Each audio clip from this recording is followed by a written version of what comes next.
അസ്സലാമു അലൈക്കും വറഹ്മത്തുള്ളാഹി. മഹാനായ അബൂബക്കർ സിദ്ദീഖ് റളിയല്ലാഹു അൻഹു മരണമാസന്നമായപ്പോൾ തൻ്റെ ചുറ്റും നിൽക്കുന്ന പ്രമുഖരായ സ്വഹാബികൾ, അവരുടെ കൂട്ടത്തിൽ ഉമർ ഇബ്നുൽ ഖത്താബ് തങ്ങളുണ്ട്, ഉസ്മാൻ ബിൻ അഫ്ഫാൻ തങ്ങളുണ്ട്, അലി ഇബ്നു അബീ ത്വാലിബ് ഉണ്ട്, മുആവിയത്തുൽ അബൂ സുഫിയാൻ റളിയല്ലാഹു അൻഹു, അങ്ങനെ പ്രമുഖരായ ഒരുപാട് സ്വഹാബികളുണ്ട്. അവരൊക്കെ വിളിച്ചു വരുത്തി ഒരു വസിയത്ത് ചെയ്തു.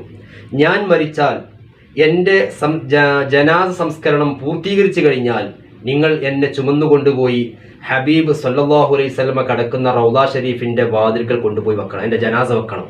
എന്നിട്ട് അവിടുന്ന് നിങ്ങൾ പറയണം, അസ്സലാമു അലൈക്കും യാ റസൂലല്ലാഹ് ഹാദാ അബൂബക്കർ യസ്തഇദിനു. നിങ്ങൾ അവിടുന്ന് പറയണം, നബിയേ അങ്ങേക്ക് സലാം, നിങ്ങളെ വാതിൻ്റെ അടുത്ത് അബൂബക്കർ സിദ്ദീഖ് റളിയല്ലാഹു അൻഹുവിനെ കൊണ്ടുവച്ചിട്ടുണ്ട് നബിയേ, നിങ്ങൾ പ്രവേശിക്കാൻ സമ്മതം ചോദിക്കുന്നു എന്ന് പറയണം.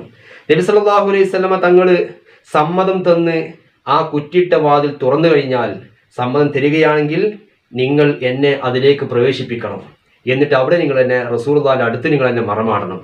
അതല്ല, ഇനി വാതിൽ തുറക്കപ്പെട്ടിട്ടില്ല എങ്കിൽ, സമ്മതം കിട്ടിയിട്ടില്ല എന്ന് മനസ്സിലാക്കി നിങ്ങൾ അവിടുന്ന് എന്നെ കൊണ്ടുപോയി ജന്നത്തുൽ ബഖയിൽ മറവ് ചെയ്യണമെന്ന് മഹാനായ അബൂബക്കർ സിദ്ദീഖ് റളിയല്ലാഹു അൻഹു വസിയത്ത് ചെയ്തു. അങ്ങനെ മഹാനവറുകൾ മരണപ്പെട്ടു. ജനാസ സംസ്കരണം കഴിഞ്ഞു. സിദ്ദീഖ് റളിയല്ലാഹു അൻഹു പറഞ്ഞതനുസരിച്ച് അതുപോലെ പ്രമുഖരായ സ്വഹാബികൾ മഹാനവറുകളുടെ ജനാസ ചുമന്നുകൊണ്ടുപോയി റസൂലുള്ളാഹിന്റെ റൗദ ഷരീഫിന്റെ അടുക്കൽ കൊണ്ടുവച്ചു. എന്നിട്ട് പറഞ്ഞു, നബിയേ യാ റസൂലല്ലാഹ് ഹാദാ അബൂബക്കർ യസ്തഅ്ദിനു എന്ന് പറഞ്ഞപ്പോൾ അവിടുന്നതാ വാതിൽ തുറന്നു. എന്നിട്ട് ആ റൗദ റസൂലുള്ളാഹിന്റെ ഷറഫാക്കപ്പെട്ട ഖബർ ഷരീഫ് നിൽക്കുന്ന സ്ഥലത്ത് ആ ബിൽഡിങ്ങിന്റെ ഉള്ളിൽ നിന്നും ഒരു അശരീരി കേട്ടു, അദ്ഖിലുൽ ഹബീബ് ഇലൽ ഹബീബ്. ഓ സ്വഹാബത്തെ, ഹബീബിനെ സുഹൃത്തിലേക്ക് നിങ്ങൾ പ്രവേശിപ്പിക്കൂ എന്ന് കേട്ടു. ഫഇന്നൽ ഹബീബ ഇലൽ ഹബീബ് മുഷ്താഖ്. ഒരു ഹബീബ് മറ്റേ ഹബീബിനെ കാണാൻ ആഗ്രഹിച്ചു നിൽക്കുകയാണ് എന്ന വാക്ക് റൗദ ഷരീഫിൽ നിന്ന് കേട്ടു. സ്വഹാബത്ത് എല്ലാവരും സിദ്ദീഖ് റളിയല്ലാഹു അൻഹു റസൂലുള്ളാഹിന്റെ ഖബർ ഷരീഫിന്റെ അടുത്ത് മറമാടുകയും ചെയ്തു. ഇതാണ് സ്വഹാബാക്കളുടെ സ്ഥാനം. സ്വഹാബാക്കൾ നബി സല്ലല്ലാഹു അലൈഹി വസല്ലമ തങ്ങൾക്ക് വളരെ ഇഷ്ടപ്പെട്ട ഒരു വിഭാഗമാണ് റസൂലുള്ളാഹിന്റെ സ്വഹാബാക്കൾ. അസ്ഹാബി കന്നുജൂം എന്നാണ് നബി തങ്ങൾ പറഞ്ഞത്. എൻ്റെ എല്ലാ സ്വഹാബത്തും നക്ഷത്രതുല്യരാണ്, അതുകൊണ്ട് ആരെ പിൻപറ്റി ജീവിച്ചാലും അവർ സ്വർഗത്തിലെത്തും. അത്രയും നബി സല്ലല്ലാഹു അലൈഹി വസല്ലം തങ്ങൾക്ക് ഇഷ്ടപ്പെട്ട ഒരു വിഭാഗമായിരുന്നു.